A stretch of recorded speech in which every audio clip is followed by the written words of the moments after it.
बेंगलुरु में चुने हुए प्रतिनिधियों के लिए नामित मजिस्ट्रेट कोर्ट के आदेश के बाद इलेक्टोरल बॉन्ड के मुद्दे पर वित्त मंत्री निर्मला सीतारमण और प्रवर्तन निदेशालय यानी ईडी के खिलाफ जबरन वसूली और आपराधिक साजिश का मुकदमा दर्ज किया गया है। वित्त मंत्री के अलावा कई दूसरे नेताओं के खिलाफ एफआईआर दर्ज करने का आदेश दिया गया था। कोर्ट ने यह फैसला आदर्श अय्यर की याचिका पर सुनाया था। आदर्श जन अधिकार संघर्ष परिषद के सह अध्यक्ष है। उन्होंने मार्च में स्थानीय पुलिस को एक शिकायत दी थी जिस पर कोई कार्रवाई नहीं हुई। कोर्ट के आदेश के अगले ही दिन यानी शनिवार दोपहर करीब 3 बजे एफआईआर दर्ज की गई। जेएसपी एक ऐसी संस्था है जो शिक्षा का अधिकार, कानून और बाकी मुद्दों से जुड़ी समस्याओं को उठाती रही है। पुलिस ने बताया कि कोर्ट के आदेश के आधार पर केंद्रीय मंत्री निर्मला सीतारमण और ईडी अधिकारियों, राज्य और राष्ट्रीय स्तर के बीजेपी के पदाधिकारियों के खिलाफ धारा 384 जबरन वसूली के लिए सजा और 120 बी आपराधिक साजिश के साथ धारा 34 यानी सामान्य इरादे से कई व्यक्तियों द्वारा किए गए कृत्य के तहत प्राथमिकी यानी एफआईआर दर्ज की गई। इस मामले में बीजेपी के राष्ट्रीय अध्यक्ष जेपी नड्डा और कर्नाटक बीजेपी अध्यक्ष बीवाई विजेंद्र को भी आरोपी के तौर पर नामित किया गया है। इसमें राज्य में बीजेपी के पूर्व अध्यक्ष नलीन कुमार कतील और पार्टी के अन्य पदाधिकारियों को भी आरोपी बनाया गया है। जेएसपी के वकील एस बालन ने कहा, निर्मला सीतारमण और ईडी निदेशालय सूत्रधार है जबकि नड्डा और विजेंद्र इसमें सहयोग करने वाले हैं। कोर्ट को दी गई शिकायत में कहा गया है आरोपी संख्या 1 निर्मला सीतारमण ने आरोपी संख्या 2 ईडी की गुप्त सहायता और समर्थन के जरिए राष्ट्रीय स्तर पर आरोपी संख्या 3 यानी नड्डा और कर्नाटक राज्य में आरोपी संख्या 4 कतील के लाभ के लिए हजारों करोड़ रुपए की उगाही करने में मदद की।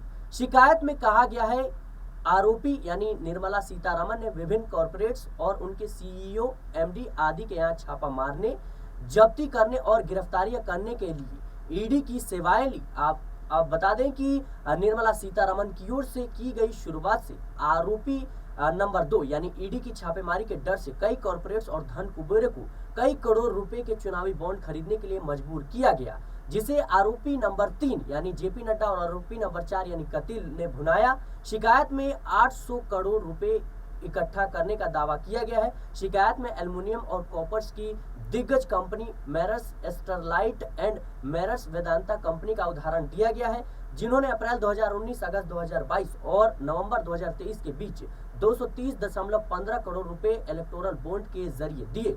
वहीं messrs Aurobindo pharma group of companies ने 5 जनवरी 2023, 2 जुलाई 2022, 15 नवंबर 2022 और 8 नवंबर 2023 के बीच 49.5 करोड़ रुपए दिए। एस बालन ने बताया, हमने अपनी बात साबित करने के लिए दस्तावेज सौंप दिए हैं। हमने जो तर्क रखे हैं उनके बारे में हम लंबे समय से पैरवी कर रहे हैं। हमारे पास लगभग 10 स्थगन आदेश है और आरोपियों के खिलाफ एफआईआर दर्ज कराने का आदेश देने से पहले कोर्ट इस बात को लेकर सहमत था कि प्रथम दृष्टया इन लोगों के खिलाफ मामला बनता है। निर्मला सीतारमण के खिलाफ किसने याचिका की, ये बड़ा सवाल है। आपको बता दें कि जन अधिकार संघर्ष परिषद के सह अध्यक्ष आदर्श अय्यर ने बेंगलुरु में जनप्रतिनिधियों की विशेष अदालत में शिकायत दर्ज करने पर केंद्रीय मंत्री निर्मला सीतारमण के खिलाफ कार्रवाई करने का निर्देश देने की मांग की थी। उन्होंने शिकायत की थी कि चुनावी बॉन्ड के जरिए डरा धमकाकर जबरन वसूली की गई। याचिका पर सुनवाई करते हुए अदालत ने बेंगलुरु के तिलक नगर पुलिस स्टेशन को चुनावी बॉन्ड के जरिए जबरन वसूली के मामले में एफआईआर दर्ज करने का आदेश दिया था। एसीएमएम कोर्ट ने एक आदेश जारी कर और रिकॉर्ड थाने में भेजने का निर्देश दिया था। एफआईआर लंबित होने के कारण सुनवाई 10 तारीख तक के लिए टाल दी गई। फरवरी में सुप्रीम कोर्ट ने चुनावी बॉन्ड योजना को यह कहते हुए खारिज कर दिया था कि यह संविधान के तहत सूचना के अधिकार और अभिव्यक्ति की स्वतंत्रता का उल्लंघन करता है। इस मामले में वित्त मंत्री निर्मला सीतारमण को मुख्य आरोपी बनाया गया है। वहीं ईडी के अधिकारियों को दूसरे आरोपी के रूप में नामित किया गया है। इसके अलावा तीसरे आरोपी केंद्रीय कार्यालय के पदाधिकारी हैं। एफआईआर में चौथे नंबर पर कर्नाटक बीजेपी के पूर्व सांसद नलीन कुमार कतील का नाम शामिल है। बीजेपी अध्यक्ष बीवाई विजेंद्र भी मामले में 5वें आरोपी है। छठे आरोपी के तौर पर प्रदेश बीजेपी पदाधिकारियों का नाम है आदर्श अय्यर ने अपनी शिकायत में कहा कि ऐसा प्रतीत होता है कि मुख्य आरोपी ने विभिन्न कॉर्पोरेट कंपनियों, उनके सीईओ, एमडी आदि के यहाँ छापेमारी, जब्ती और गिरफ्तारी करने के लिए नामित अधिकारियों पर दबाव डाला। छापे का डर दिखाकर कॉर्पोरेट को कई करोड़ रुपए के चुनावी बॉन्ड खरीदने के लिए मजबूर किया गया। इस केस के बारे में जानकारी सामने आने के फौरन बाद ही बीजेपी और कांग्रेस नेताओं ने एक दूसरे पर निशाना साधना शुरू कर दिया। कर्नाटक विधानसभा में विपक्ष के नेता आर अशोक ने मीडिया से कहा, इलेक्टोरल बॉन्ड स्कीम की लाभार्थी कांग्रेस भी रही है और निर्मला सीतारमण ने मुख्यमंत्री सिद्धारमैया की तरह अपने ये परिवार को फायदा पहुंचाने के लिए पैसे नहीं लिए हैं। जब से राज्यपाल थावरचंद गहलोत ने सीएम सिद्धारमैया के खिलाफ मूडा से जुड़े मामले में केस चलाने की मंजूरी दी है, तब से बीजेपी उनका इस्तीफा मांग रही है। कर्नाटक हाई कोर्ट की ओर से राज्यपाल की दी गई मंजूरी को रद्द करने के लिए दी गई सिद्धारमैया की अर्जी को खारिज कर दिया गया है। इसके बाद बीजेपी की मांग जल्द ही विरोध प्रदर्शन में बदल गई। शुक्रवार को जब सिद्धारमैया बड़ी संख्या में जुटे पार्टी कार्यकर्ताओं से मिल रहे थे, तभी बीजेपी ने मैसूर में प्रदर्शन किया।